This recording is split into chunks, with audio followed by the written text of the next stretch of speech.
सभी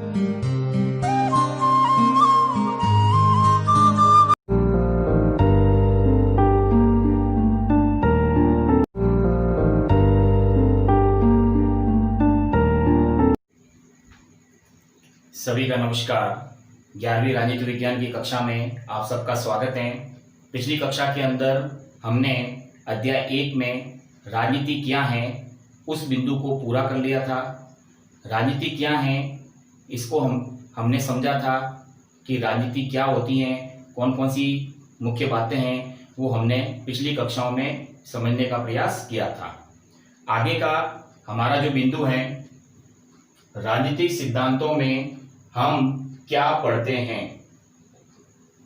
ठीक है, तो आगे के बिंदु में हम राजनीतिक सिद्धांतों की बात करेंगे, अर्थात राजनीतिक विचारों और उन विचारों को प्रस्तुत करने वाले राजनीतिक विद्वानों के विचारों के बारे में अध्ययन करेंगे। तो आइए आज की कक्षा की हम शुरुआत करते हैं। राजनीतिक सिद्धांत में हम क्या पढ़ते हैं। पहला बिंदु है कि हम देखते हैं कि निश्चित मूल्य व सिद्धांत, मूल्य कहो या सिद्धांत कहो, जनता को प्रोत्साहित करते हैं, नीतियां निर्देशित करते हैं। अर्थात जो हमारे मूल्य होते हैं यानी हमारे जो सिद्धांत होते हैं, हर व्यक्ति का अपना अपना सिद्धांत होता है और वो अपने सिद्धांतों अर्थात मूल्यों अर्थात अपने विचारों के आधार पर कार्य करता है और अपनी बात को अपने सिद्धांतों और विचारों के आधार पे दूसरों के सामने रखता है। ठीक है, और यही सिद्धांत जो हमारे संविधान में शामिल है और हमारे समाज और राष्ट्र और जनता के लिए महत्वपूर्ण है। इन सिद्धांतों के कारण से जनता प्रोत्साहित होती है और इन सिद्धांतों के द्वारा नीतियां निर्देशित होती हैं कि सरकार जो है महत्वपूर्ण सिद्धांतों और विचारों को संविधान में शामिल करके नीतियां निर्देशित करती हैं अपनी सरकार को चलाने के लिए और अच्छे शासन के लिए नीतियों का निर्माण करती हैं, जिसका आधार होता है सिद्धांत, विचारधारा। ठीक है, और ये सिद्धांत और विचार हमारे राजनीतिक क्षेत्र के जो महत्वपूर्ण विद्वान हैं, जो हमारे राजनीतिक क्षेत्र के विश्व के अंदर और हमारे देश में जो अलग अलग राजनीतिक विचारक हुए हैं, उनके सिद्धांतों और मूल्यों के आधार पर राजनीतिक कार्य किया जाता है और इनको संविधान में शामिल करके इन सिद्धांतों के माध्यम से जनता के हित में कार्य किया जाता है, उन्हें प्रोत्साहित किया जाता है और सरकार के द्वारा नीतियां बनाई जाती हैं और उन नीतियों के आधार पे हम आगे के कार्यों के लिए निर्देशित होते हैं, यानी हमें मार्गदर्शन मिलता है। ठीक है, तो ये जो मूल्य और सिद्धांत है, ऐसे कौन कौन से सिद्धांत है, राजनीतिक सिद्धांत है जो हमारे संविधान में शामिल है और हमारे लिए बड़े महत्वपूर्ण है। तो हम देखते हैं अगले बिंदु में कि सिद्धांत कौन कौन से हैं। लोकतंत्र, हम लोकतंत्र की बात करते हैं। लोकतंत्र का मतलब है जनता का शासन, जिसमें जनता के द्वारा सरकार चुनी जाती है और जनता ही सर्वशक्तिशाली होती है। जैसे भारत के अंदर लोकतंत्र है और भारत की सरकार जनता चुनती है, इसलिए लोकतंत्र के सिद्धांत को विश्व के अलग अलग राजनीतिक विचारकों ने दुनिया के सामने प्रस्तुत किया। भारत के बहुत सारे राजनीतिक विद्वानों ने भी लोकतंत्र का सिद्धांत दिया, गांधी जी ने भी दिया, कौटिल्य ने दिया। तो लोकतंत्र के महत्वपूर्ण सिद्धांत को संविधान में शामिल किया गया।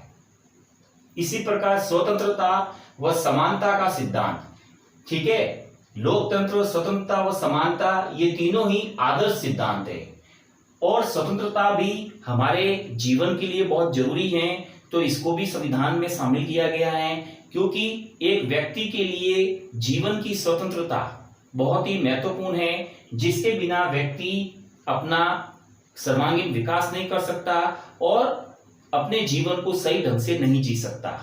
समानता भी उतनी ही महत्वपूर्ण है जितनी की स्वतंत्रता है, क्योंकि प्रत्येक व्यक्ति को समानता का अधिकार है, प्रत्येक क्षेत्र में, चाहे वो आर्थिक, सामाजिक, राजनीतिक, शैक्षणिक या कोई भी क्षेत्र हो, हर क्षेत्र में व्यक्ति को समानता का अधिकार है और समाज के प्रत्येक वर्ग को अधिकार है। इसलिए समानता के सिद्धांत को भी हमारे संविधान में शामिल किया गया है।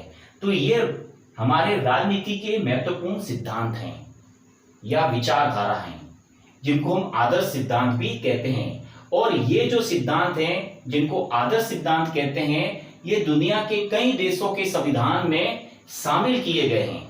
चाहे वो भारत है, अमेरिका है या दुनिया का कोई भी देश है, उन देशों में इन आदर्श सिद्धांतों को शामिल किया जाता है, क्योंकि वहां की सरकारें लोकतांत्रिक सरकारें होती है और लोकतंत्र, स्वतंत्रता और समानता के सिद्धांत को सबसे पहले महत्व देती हैं, जो राष्ट्र और समाज और जनता के हित में है।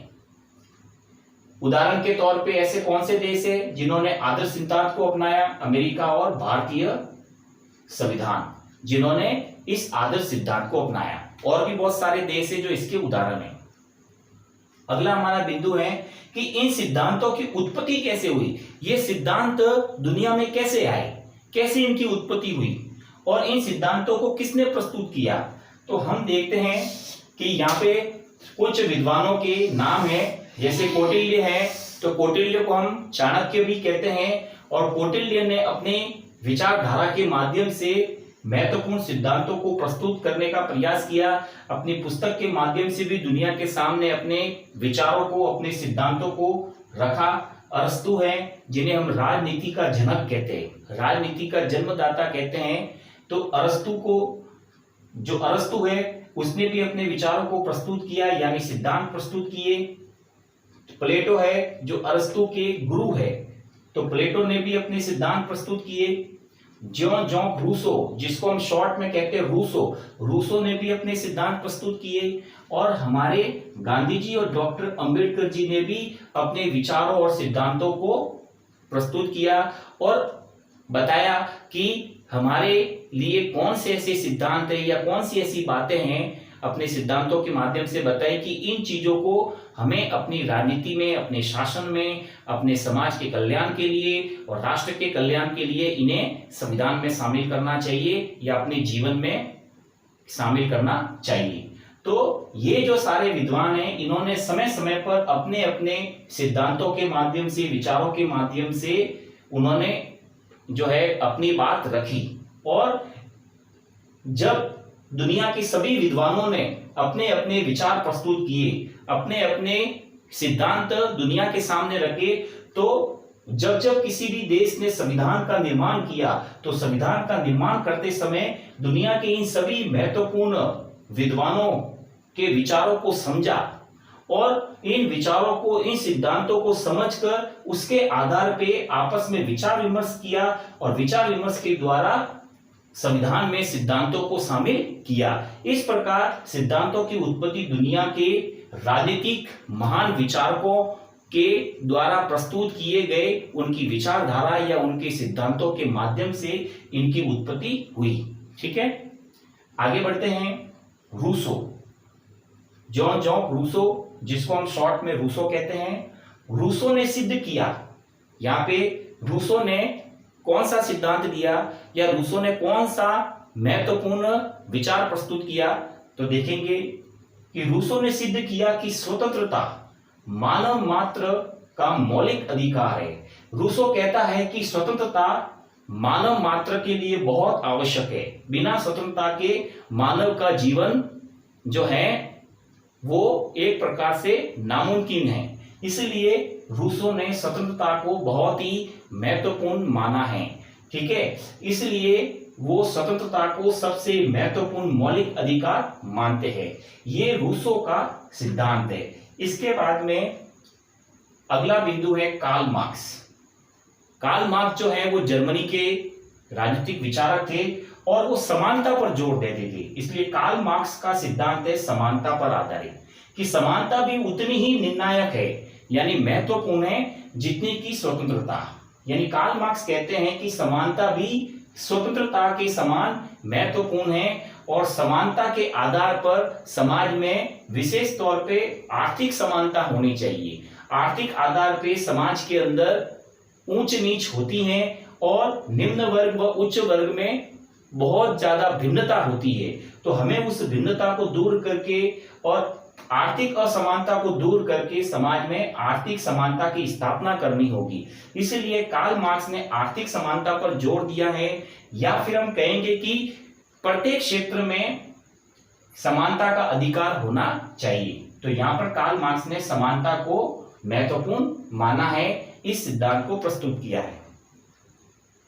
महात्मा गांधी जी जो हमारे भारतीय विचारक हैं और हमारे महान स्वतंत्रता सेनानी हैं, तो गांधी जी ने कहा है अपनी पुस्तक के माध्यम से, इनकी पुस्तक का नाम है हिंद स्वराज। हिंद स्वराज में कहते हैं कि वास्तविक स्वतंत्रता या स्वराज, ठीक है ना, हम स्वराज को स्वतंत्रता भी कहेंगे, यानी हमारा स्वतंत्र राष्ट्र, या स्वराज यानी हमारा स्वयं का स्वतंत्र शासन, ठीक है ना। तो अपनी पुस्तक में कहते हैं कि स्वतंत्रता या स्वराज का अर्थ क्या है, उस अर्थ को उन्होंने अपनी पुस्तक के माध्यम से दुनिया के सामने रखा है, लोगों के सामने रखा है और समझाने का प्रयास किया है कि वास्तविक स्वतंत्रता होती क्या है या वास्तविक स्वराज क्या होता है, उसको समझाने का प्रयास गांधी जी ने अपनी पुस्तक हिंद स्वराज के माध्यम से किया है। और उनके विचारों को आधार बनाकर हम अपने संविधान में महत्वपूर्ण नियम बनाते हैं, कानून बनाते हैं और उसके आधार पर हम बहुत सारे राजनीतिक कार्य करते हैं, ठीक है ना। डॉक्टर अंबेडकर जी, ठीक है ना, जिन्होंने हमारे संविधान की प्रारूप समिति का निर्माण किया था और हमारे संविधान के कानूनों के निर्माण में डॉक्टर अंबेडकर जी को महत्वपूर्ण माना जाता है। तो अंबेडकर जी ने अनुसूचित जातियों का मतलब है एससी वर्ग, एसटी वर्ग, ठीक है ना। तो यहाँ पे अंबेडकर जी कहते हैं कि जो अनुसूचित जातियां हैं या अनुसूचित जनजातियां हैं, जो हम इनको पिछड़ा वर्ग कहते हैं, समाज का ऐसा वर्ग जो पिछड़ा हुआ है आर्थिक रूप से, शैक्षणिक रूप से या राजनीतिक रूप से, ठीक है ना। तो जो समाज का पिछड़ा वर्ग है, अनुसूचित जातियां हैं, उनको अल्पसंख्यक माना जाए। अल्पसंख्यक का मतलब है समाज का ऐसा समूह या समाज के ऐसे लोगों का समूह जिनकी संख्या दूसरे लोगों से कम है। जैसे हमारे देश में मुसलमानों की संख्या हिंदुओं से कम है, तो अल्पसंख्यक यानी अनुसूचित जातियों को भी अंबेडकर जी ने कहा है कि उन्हें भी अल्पसंख्यक माना जाए क्योंकि इनकी भी संख्या कम है और ये पिछड़ा वर्ग है। तो अंबेडकर जी ने यहाँ पे अनुसूचित जातियों को अल्पसंख्यक मानकर उन्हें विशेष संरक्षण मिलना चाहिए, इस विचार को प्रस्तुत किया है और इसके लिए उन्होंने संविधान में कानून का निर्माण भी करवाया है और अनुसूचित जातियों को विशेष आरक्षण का अधिकार दिया गया है ताकि उनका शैक्षणिक, आर्थिक, सामाजिक और राजनीतिक विकास हो सके और उन्हें दूसरे सामान्य वर्ग, जनरल वर्ग के बराबर अधिकार मिल सके। 8वां बिंदु है कि प्रस्तावना में स्वतंत्रता व समानता जैसे आदर्श सिद्धांतों को शामिल किया गया है, यानी प्रतिष्ठित किया गया है। हम जब भी हमारे संविधान की प्रस्तावना का मतलब होता है संविधान को अगर हमें संक्षिप्त रूप में समझना है या संविधान का परिचय प्राप्त करना है तो हमें प्रस्तावना को सबसे पहले पढ़ना चाहिए और प्रस्तावना के पैराग्राफ में स्वतंत्रता व समानता के सिद्धांतों के जो शब्द हैं उनको शामिल किया गया है, उनको प्रतिष्ठित किया गया है, जिससे पता चलता है कि स्वतंत्रता व समानता के अधिकार हमारे लिए कितने महत्वपूर्ण है या ये दोनों सिद्धांत कितने आदर्श है। 9वां बिंदु है कि संविधान के अंदर जो मौलिक अधिकार का जो हमारा अध्याय है या हम कह सकते हैं कि मौलिक अधिकार का जो भाग है, उस भाग में, उस अध्याय में छुआछूत को निषेध किया गया है। यानी पहले हमारे समाज में प्राचीन समय में छुआछूत होता था, निम्न जाति के जो लोग होते थे उनके साथ में छुआछूत जैसा बुरा व्यवहार होता था। तो छुआछूत को हमारे संविधान के अंदर निषेध किया गया है, मौलिक अधिकार के अध्याय में, उस टॉपिक में उसे निषेध किया गया है कि समाज का कोई भी व्यक्ति किसी भी व्यक्ति के साथ में, किसी भी वर्ग के साथ में छुआछूत का व्यवहार नहीं करेगा, अन्यथा उसे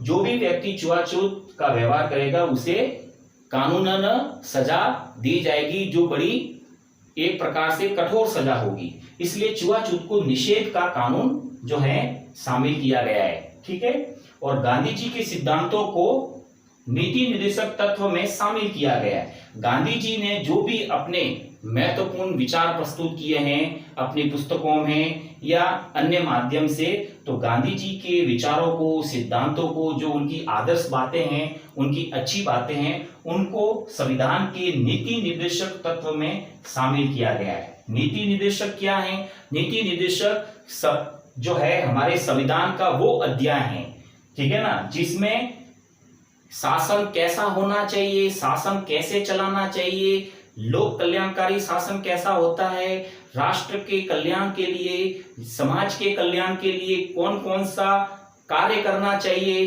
ठीक है ना। यानी कि सारी अच्छी अच्छी बातें हैं नीति निर्देशक तत्व में। और इस नीति निर्देशक तत्व में गांधी जी की बातों को भी शामिल किया गया है। जो नीति निर्देशक तत्व हमारे शासन का, हमारी सरकार का मार्गदर्शक भी माना जाता है, जो सरकार को मार्ग दिखाता है कि उन्हें कौन से अच्छे अच्छे कार्य करने चाहिए, योजना बनानी चाहिए, जिससे राष्ट्र और समाज का कल्याण हो सके। तो ये है हमारा आज के बिंदु, जिसमें बताया गया कि कौन कौन से ऐसे राजनीतिक सिद्धांत हैं या विचार हैं जो हमारी राजनीति के लिए बहुत आवश्यक है और हमारे देश में अच्छी राजनीति के लिए, अच्छे शासन के लिए और एक प्रकार से लोगों के कल्याण के लिए, समाज के कल्याण के लिए जो है राजनीतिक सिद्धांत हमारे लिए कितने महत्वपूर्ण हैं, उनके बारे में हमने आज की कक्षा में अध्ययन किया। आगे के ऐसे कौन से राजनीतिक सिद्धांत है या विचारधारा हैं, उनको हम आगे की कक्षा में देखेंगे। धन्यवाद।